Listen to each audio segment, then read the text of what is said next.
versus evil Decepticons with the big predator hanging in the balance. Transformers Generation 2. Hello there everybody, this is Graham, also known as the Collector 75, and welcome to my long-awaited, after all the Generation 1 comics, my Transformers Generation 2 comics review. We are going to start here in fact, in G.I. Joe 139, because this is where the Generation 2 continuity does kick off. And I just want to tell you a little bit about this comic, just before we actually get on to the actual storyline. This is actually one of my favourite comic covers.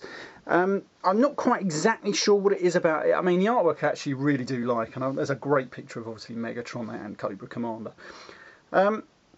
But I think it's because when I actually first got this one, I remember just being in Virgin Comics down Oxford Street and just idly looking around, probably looking for some either Aliens or Terminator comics, can't remember now. And there it was, just on one of the stands, and I couldn't believe it. I picked it up as so fast you couldn't believe it. Just to see Transformers. I didn't actually realise that was Megatron at the time. Thought it was probably because obviously every now and again I used to pop into Woolworths and just had a look at the new Transformers out, and I wasn't really buying them then because I thought I was too old for them and everything. And I thought it was like Stormtroopers or something like that. But then I looked in it, I read it, and realised that Megatron was back, and I thought it was fantastic. And it just really does bring back, just because I had no idea that they were coming back. I had no idea whatsoever. So seeing that was just, you know, you just couldn't believe it, because, you know, I just started collecting American comics for the past year or so, probably a few years actually by then. But just to have Transformers back into that mix, it was brilliant. Anyway, right, so that's enough of that anyway, because I'm sure some of you probably don't care. Anyway.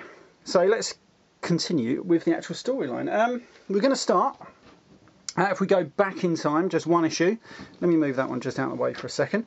This is G.I. Joe number 138. Some good artwork here by Andrew Wildman. As you can see, I did get this one signed. I can't really tell you too much about the storyline, but obviously Scarlett's there's having some sort of problem. And if we just go on, they're trying to track someone down inside this castle of theirs, or in Cobra's castle or something, I can't remember, to be honest. As we go along, there's a picture of Snake Eyes there, and I believe the castle can transform or something to that effect. And as we go, it's sort of like churning, and then we come to this little panel here just down at the bottom, and it says anomaly, large scale transformation. Are you sure? Yes. Access visual data from 10 minutes previous. See, it's still in the process of morphing. Could it be another one of us? And that's it for almost the entire issue. And then we come to the end. Snake Eyes does put his sword through Scarlet there. I believe they were having some sort of relationship at the time, or did have, I can't remember now. But we do come to the end after all these adverts. The old American comics do like putting all adverts in, don't they? Let me just do something about this camera. Not camera, light, because it's really, really bright on that bloody edge. I can take it away saying, oh, yeah, too bad. So then we come to this panel here, and it says, what's that falling out of the sky? And then it's Megatron, looking really worse for wear. And he says, this is nothing but a non-sentient construct, not one of us, not a Decepticon. And then we come next is Transformers Generation 2, and I thought, wow. Well, actually, no, I managed to get hold of this one a bit later on. So anyway, we come to the first part, which is this one here, and a nice picture of Megatron there, already explained about that. So we come on, and I do love the artwork throughout this entire issue. I thought this guy could actually really draw Transformers. And then there's a great sort of like double spread there of Megatron, just taking the castle apart with his fusion cannon. I just love the look of Megatron. He's all damaged, of course, from the crash on the Ark, when the Ark crash landed a couple of years ago in this continuity. I loved it. I love the artwork. It's brilliant. So he's basically just got the hump because he's travelled all that way for nothing, expended loads of energy, so he's just destroying them, just as what Megatron does. And nothing much is actually happening there. He transforms just to show it you can still transform. And then we've got this this lady down here. She's called Dr. Biggles Jones. She's invented a new kind of gun called a rail gun, which she does take a pot shot at Megatron, and it manages to breach his body armour, and he finds out that the projectiles are still travelling, and he says, well, that's quite a technology I'd like to get my hands on. So he managed to find it, but then realises this human is cluttering it up, so he's about to get rid of her when Cobra Commander goes, well, she's actually the inventor of the railgun. And then he says, well, you mentioned a deal, and basically he says he's got the Ark to trade. And he says, and you'll steal that just for a railgun? He goes, no, for a complete refurbishment, refitting and systems upgrade. And then we come back to the G.I. Joe. Not really focusing on their storyline too much, because I can never get into G.I. Joe, or the Action Force, whatever you want to call it. But as you can see, they started dismantling Megatron. They painted his face blue. And as we go on, we will see the reappearance of Megatron. I'm just going to get to that. It's right at the end somewhere. As you can see, he rolls out. Nice new tank. Takes apart these HISS tanks. And then... well, these ones are hard to get bloody pages, aren't they? And then we come to this final page where he transforms. And I thought, wow, look at that. I remember reading this one on the train home back from London. And I said to my brother, look, there's Megatron. He's got a new tank form. And he goes, well, I always prefer him as a gun. And most people do. But that Generation 2 toy is still one of my favourite Megatrons, if I'm honest with you. And then that's it. It just continues with another bit of the G.I. Joe storyline. And then I thought, wow, I wasn't too sure if it was continued next issue. I never, ever managed to get the next issue until 4 or 5 years later, when where I used to get my comics from down in Feltham. The guy said he could try and get it, and lo and behold, a few months later he managed to get me it, and there it is. I'm not going to go on about the storyline too much in these 2 issues because it's fairly humdrum. Let's just say Cobra Commander has this town called Melville or somewhere, where the population are under some hypnotic power or something. And that's where his base is, and he gets them to do their dirty work, I don't know, something like that. And they bring Megatron along and stuff like that. And eventually in one of the issues, the G.I. Joe find out and send a signal to Cybertron, who dispatches a strike team to try and take down Megatron. So we get rid of those 2 issues, and then we hit the final part. And this did actually come out the same month as Transformers Generation 2 #1 did come out, but we're going to start with this one. And there's quite a cool cover there. As you can see now, it says featuring Transformers Generation 2 rather than starring. And here we are. You can see a nice picture of Skydive there in the background. And then it is basically, this story, it just goes on. He's trying to get the brain out of Dr. Biggles Jones so he can core it and freeze it, and then obviously just use the brain, rather than because he doesn't need a body. But Scarlet ain't having none of that, and he's about to step on her when suddenly he's attacked by the Autobot strike team. Now, what I did like about this storyline, it's not too much. All the storyline happens is this: the Autobots try, defeat Megatron, don't really stand a chance, and that's it really. And then just it all goes to pot for Cobra Commander really and his town. But what's most notable is that in this issue, people start dying, which was really cool about Generation 2. Rather than, oh no, we're beaten, let's just get out of here and retreat, people actually do start dying. And they are some of our favourite Autobot heroes. And I can't remember the first one to bite the dust, but I believe it is Steeljaw, and Megatron just casually destroys him, and Skydive can't believe it. But the humans have now joined the fight on the side of Megatron, so they decide to make a tactical withdrawal until Searchlight gets his leg blown off down there. And then, obviously, where he's now missing one leg, he can't really escape. Megatron comes after him and then just literally destroys him. And then, using some of his technical data, he learns where the Autobot shuttle is, and he thinks he really needs to destroy that, and which he does. But it is guarded by Brawn. He managed to start beating up on Megatron there. Unfortunately, Megatron is far too powerful for Brawn, and it puts him through a wall. And then where he used to have that power where you could use the power from a black hole or something, you can now excite electrons and implode neutrons, and takes the shuttle with it along with Brawn. So Brawn, unfortunately, now is no more. And as you can see there, and he says, my God, that was a location of Brawn. He says, and our shuttle, so we've got no way back to Cybertron. And he says, unless we can recapture the Ark. So that's what they now try and do. The last 3 surviving ones: Hotspot, Skydive and Override. I believe then he's just about to get that Dr. Biggles Jones into that jar to core and freeze her, when he's attacked here by Override. And then, as you can see now, we sneak on Skydive, who's deactivated along with some other human. He goes, okay, Spikester, you're really in it now. There's no turning back. And so there we go, we can see Megatron trying to be beat up by this little Override. And I just love this picture. This is a great one, just where he just rips him apart, and you can see all the springs and internal mechanisms. I thought that was brilliant. And you can just see that's the remnants. And basically then Dr. Biggles Jones believes, she can't believe that a machine can be self-sacrifice and everything. So she decides, she knows they got no chance against Megatron. So she decides to give him what he wants, and that is her. So the G.I. Joe team can make it out alive. And so then Megatron goes back to the Ark. Cobra Commander believes he's going to get a load of goodies from the Ark, but Megatron knows he's got no chance. And the Ark buggers off, leaving Cobra Commander with just a few little bits and bobs. And then that's it, really. And that's it, and Megatron just journeys off into space with the Ark.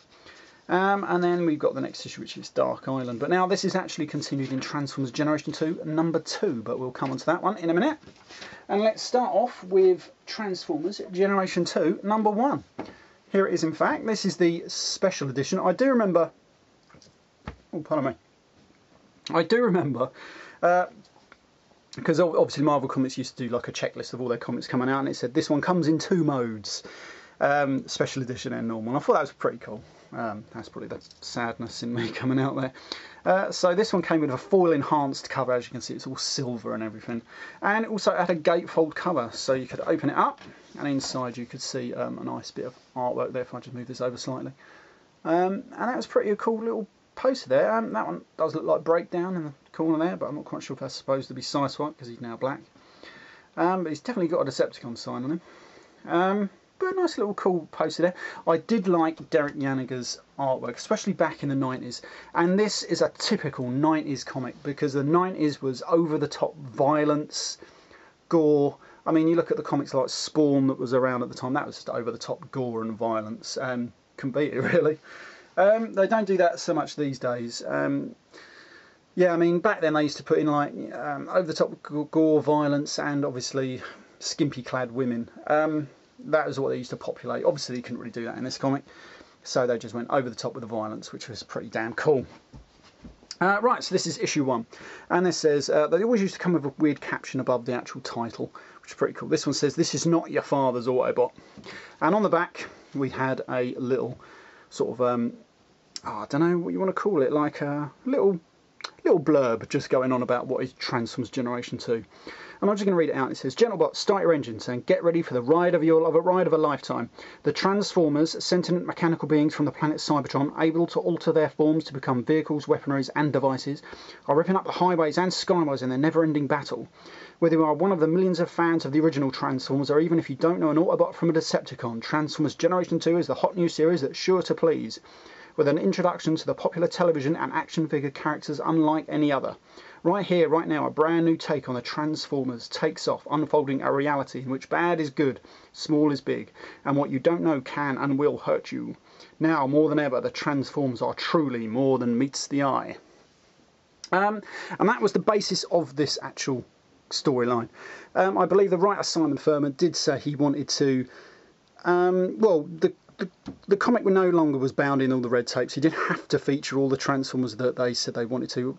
Though I don't believe that, because they do start to feature all the new toys. But what he did with them, I suppose, was up to him. He could kill people, he could feature these new ones, and then just kill them off straight away. It didn't really matter.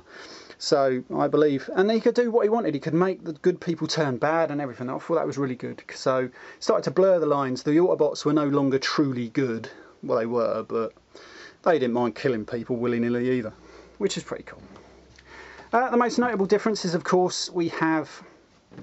I'm going to put this one on. I did get this one signed. Where did I get it signed? I've got this one signed by Simon Furman. You can see it up Jack's. This is his leg there.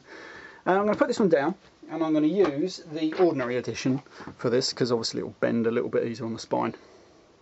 Did manage to pick this up. That only cost me £1 or £2. As you can see, this one hasn't got none of the foil or nothing. So obviously now, the biggest difference, of course, we've got the new Autobot and Decepticon logos. I know most people don't like them. I don't really, not too keen on the Autobot one, but I do like the Decepticon one. Anyway, so we go on. This is how it starts, with some great artwork by Derek Yaniger, very, very, very 90s. Probably wouldn't work today, but, you know. And we've got here billions of light years from our galaxy, the Kator cluster. And then we've got Jack's Sand Report, and then another unknown minion there. And it says, the exostructuring party on Outpost B67 has been attacked. And then we come to this nice double-page spread there, where we've got the title page, which is called for this issue, War Without End, written by Simon Furman and art by Derek Yaniger. And we have the raiding party of 4 Firestormers attacked the outpost. Arrived by personal warp gates, they weren't taking any prisoners. And this is where you start to see the Autobots really just going over the top and killing Decepticons and everything. And the original first few pages of this was written that if you'd never been into Transformers or read Transformers, you might be mistaken in thinking that these could have been Decepticons. Especially this bit here, we've got a geezer was saying, Decepticons saying even, please, I'm unarmed, don't shoot. And Hound doesn't really know how to respond to that, and we've got Blades in the background, and he goes, Hound, get with the program, and he just shoots him through the back, which is pretty cool. And then that's it, and then we've got Broadside there, just sort of like destroying a few things. Then we've got Sideswipe in his new black colours with his spikes on his wheels and everything, and all their guns and everything, which was really cool about the 90s. It was just over the top with guns, and just, if anything about Derek Yaniger's artwork especially, he really just went over the top with these guns. It was brilliant. And anyway, so then we've got an advert there. I've loved looking at the old adverts though, these old Super Nintendo, not Super Nintendo, Genesis or the Mega Drive if you're in the UK. It's great, I love looking at them. Anyway, then we got these, and another great big page spread of Grimlock here with this trashing this other Decepticon just down there. And then we've got the other Dinobots that enter the fray. And as you can see, it says, yeah, it's not like we enjoy this or anything. And that's it. This is never hear so much babble. This is Battlefield, not Boardroom. And that's just after they've now won the battle. And that's it. And then we've got Sideswipe saying, and that's it. Well, the enemy's so much scrap, the good folk of Nexus 7 could go to sleep tonight with a roof over their heads and their heads attached to their shoulders. And that's going to look at them. You wouldn't. This is Blades talking. Look at them. You wouldn't think we'd just risk life and limb to save their scrawny necks. And then Hound saying, "You're surprised? If I were them, I'd be a little wary of you, Blades.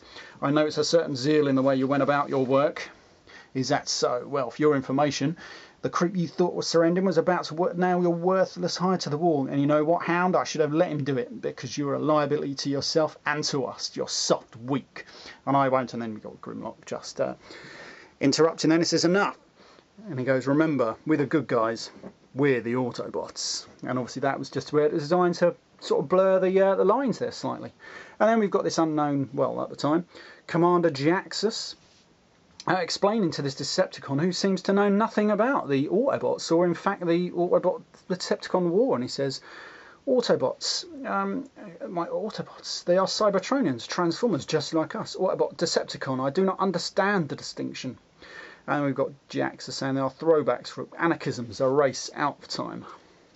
Therefore it falls to me to bring them screaming into the present day.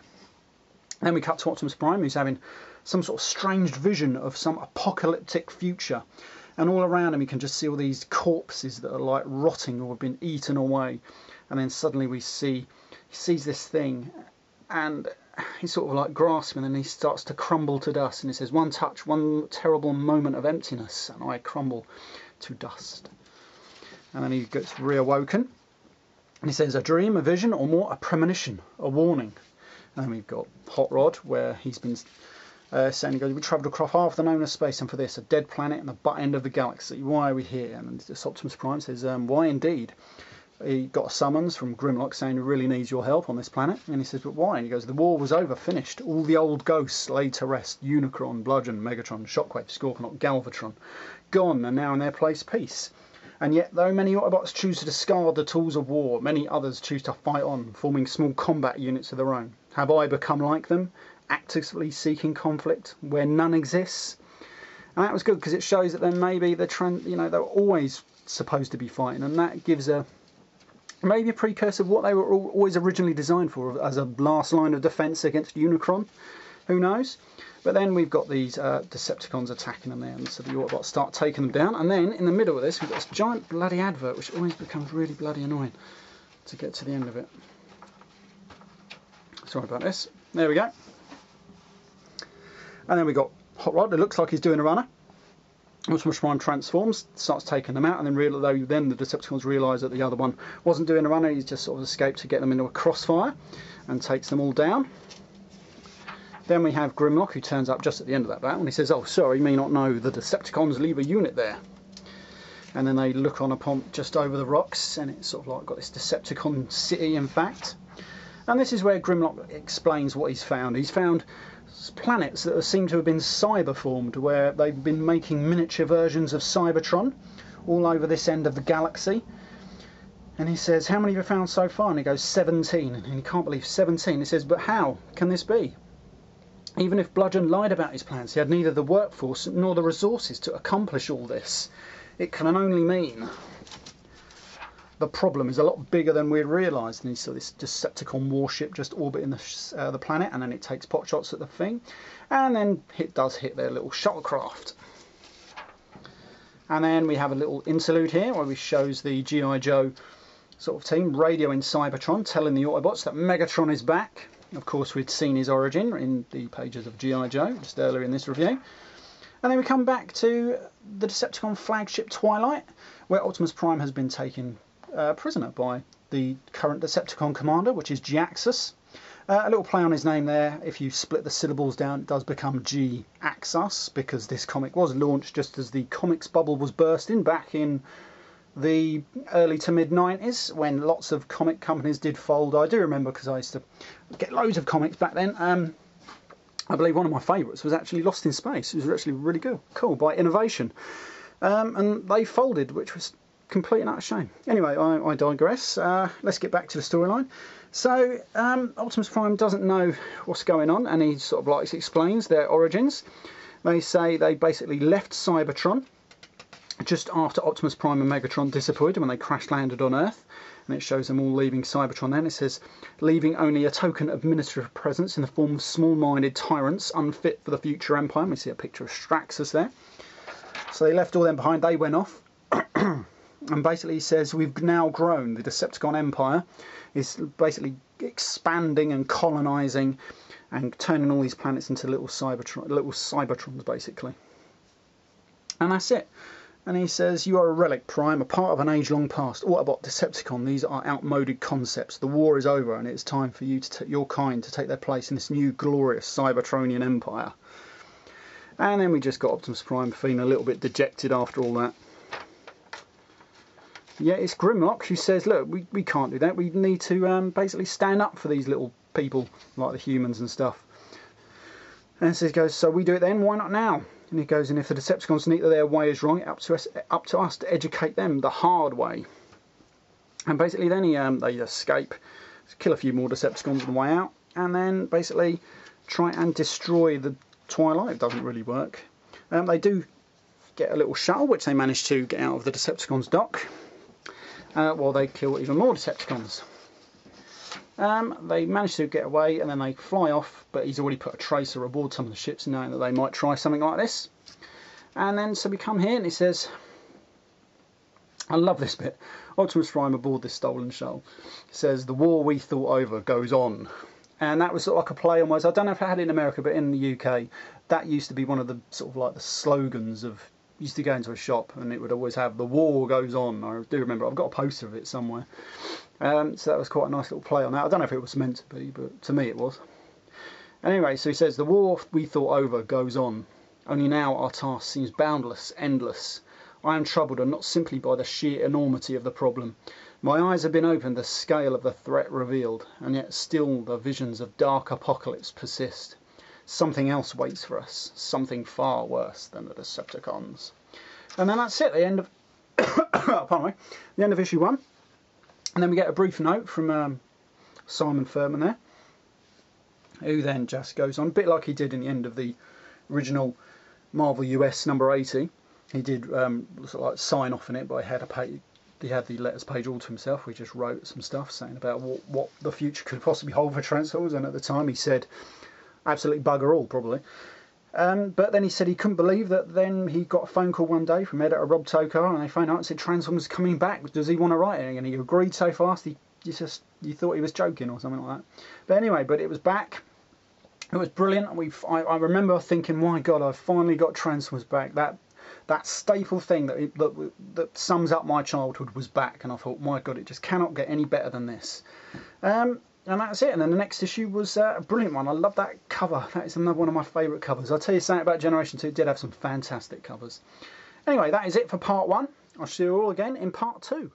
Bye for now. Heroic Autobots versus evil Decepticons with the Beta Predator hanging in the